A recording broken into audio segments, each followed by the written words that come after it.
know, and I love Richard. You know, I mean, I did a show with Richard at the Hollywood Bowl, and I'll never forget. Oh, I'm not going to get into that tonight. But any other questions? I'm sorry. Yes? You know, we're not on the island here in the USA, and you know, the rest of the world is starting to vote against our currency. Yes. Objectively. That's right. You can see it drop. Yes. Secrets out all over the world. But I think the central banks are in collusion to prop it up. In other words, the foreign central banks keep buying the dollar. Can you talk louder? Yeah, they're trying, but it's dropping regardless. Yeah, but it hasn't made new lows yet lately. You know, it's around 86. Right. Right? And so if it breaks down through 80, I would say it's really starting to crack. One last thing, you know, in your Federal Reserve issue, you did not mention about JFK issuing the United States notes. Those have disappeared. Treasury, I mean the silver certificates. Not silver. They had a red seal on them, United States note. Yeah, but they were backed by silver. Not the silver certificate.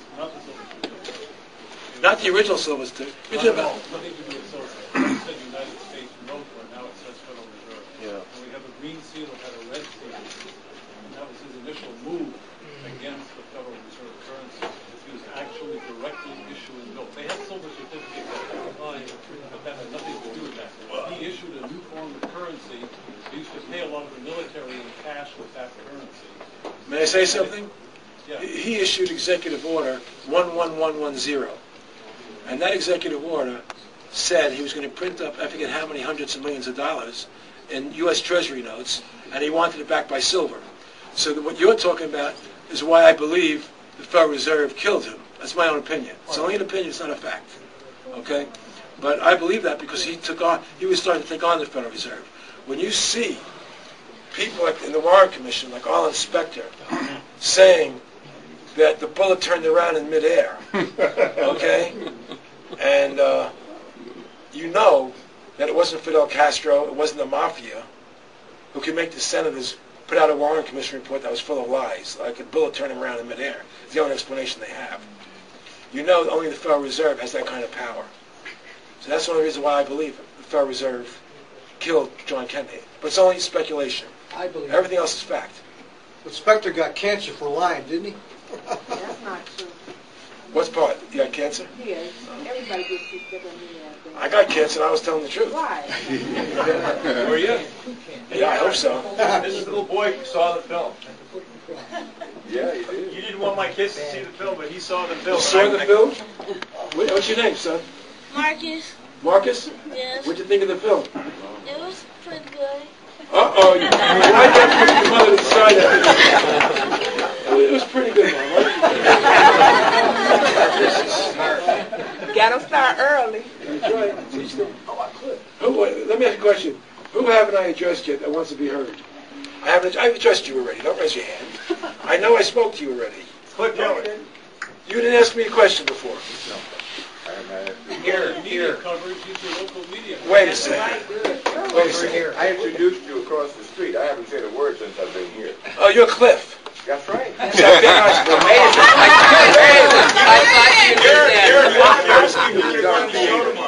mention come on the show. you have a lot larger audience go up there. in Chicago. I don't need to. You have a lot larger audience in Chicago, as you might know. I had a TV show at one time on cable with, some of you may remember, Sherman Skolnick.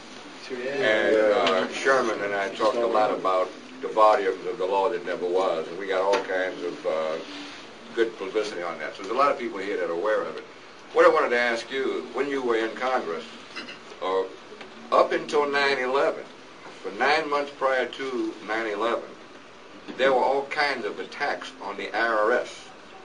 If you remember the Senate hearings with Grassley, and they had all these people coming in talking about how they'd been ripped off and how homes were taken. Yes. In fact, on the front cover of Newsweek, I still have it, they showed the American terrorist, and the American terrorist was the IRS agent. Right. That was the cover of Newsweek magazine. They had all these people, they were dumping on the commissioner, they were kicking his butt. And then, of course, 911 came, and you didn't hear any more about it. But I'm wondering, you know, if all of these people, and there were all kinds of testimony from Democrats and Republicans, of course Grassley is a Republican, and he was the main guy just kicking their butts, yet now we've heard nothing about it. They had one other thing, just last year. You're not, probably saw you're not this. thinking that 9/11 was done to shove the criticism of the IRS. I'm not sure what the situation is. No. It certainly still exists. I mean, what they're doing now is just as bad as before. It's It's a distraction, yeah. Let me say something. It could have been a convenient distraction. They to often, stop they it. often do attack the IRS for propaganda purposes. You know, let people think that they're fighting for them. Right. The IRS, it's done. It's almost disinformation. You know, they never do anything about the IRS. Well, no, but I've seen it before, but I never saw it to this degree. Right. It was unbelievable. And in the Wall Street Journal, even printed the fact that they called 15 IRS agents with the same question and got 12 different answers. Yeah, go to an accountant with the same tax return. Yeah. They'll tell you each one. They'll tell you a different number what you owe. This is incomprehensible. See, the IRS code doesn't matter because the Supreme Court said they can't do that. Yeah. So whatever the code says doesn't matter because they can't write law. They can't be in defiance of the Supreme Court, and that's the whole crux of the argument. And no one's ever brought that out before.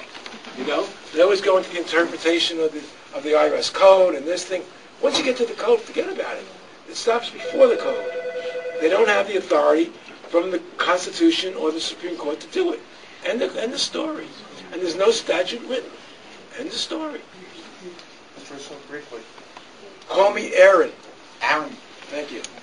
Absolutely. You have a bigger stomach than me. He's a doctor. I know. That's what I was talking about. I've been heavily... He wants me to be healthy, but look at that stomach. I'm teasing you. Come on. I am guided to tell you something, and I don't understand what it's going to lead to. But all words have numerological values. Words? All words, all acronyms have numerological values. Right. And you should come up with something that is titled SRI, which is the reverse of IRS. I don't understand what you will come up with. I do. I got the answer. What? My son's name is Sam. Sam Russo Incorporated. That's all right, baby. No problem. That's one thing. In terms of a strategy letter or something else that you do, it will have an inverse value that will attract to it the things that you need. Okay. Thank you. I appreciate that. I do. Only people who haven't asked questions who want to first. I didn't ask you yet? Yes, Okay, go ahead. I have a question about the... Talk louder, please. I have a question about the vaccinations. Is it possible for the doctors to insert a tracking device in the small child without a parent knowing? Yes, it's possible. I'm not saying they're doing it, but it's possible. Is it detectable by an X-ray? I would think so. There we go. I would think it would be, yes. Okay, now I've been told by my child's doctor that I can be reported to DCFS. You've been told what? I've been told by my child's doctor that I can be reported to DCFS for not vaccinating her as a health hazard. Well, it's probably true. It's It's probably true they can do that to you. In today's world, the government thinks they own you. Well, you got to have it. We've done this. She's got something. We have never had our kids vaccinated, and we used First Amendment religious rights. That's It's what our it says. religious right not to have our kids vaccinated. You know, I mean, It works. I Do took my it. kid Write a out of letter. hospital right after he was born. Oh yeah, I took my kid right out because I got into a big battle. I got into a big battle with the hospital. My son was born. I'm getting a little bit tired, but when my son was born, I was in the room with him and my wife, my girlfriend really, and when he was born, the nurse said, and I wanted to be on my wife's breast, you know, and bond right away. And the nurse came and said, all right, listen, we have to put something in his eye, silver oxide or something. And so we want to take your child to put the silver. I said, okay, I'll go with you. And I went with her, and we went up to the floor upstairs, one floor up. And after they did what they had to do, I said, okay, let's go back downstairs. I want to put the baby with my wife. Oh, no, we can't go back down. Once you're up here, you can't go back downstairs.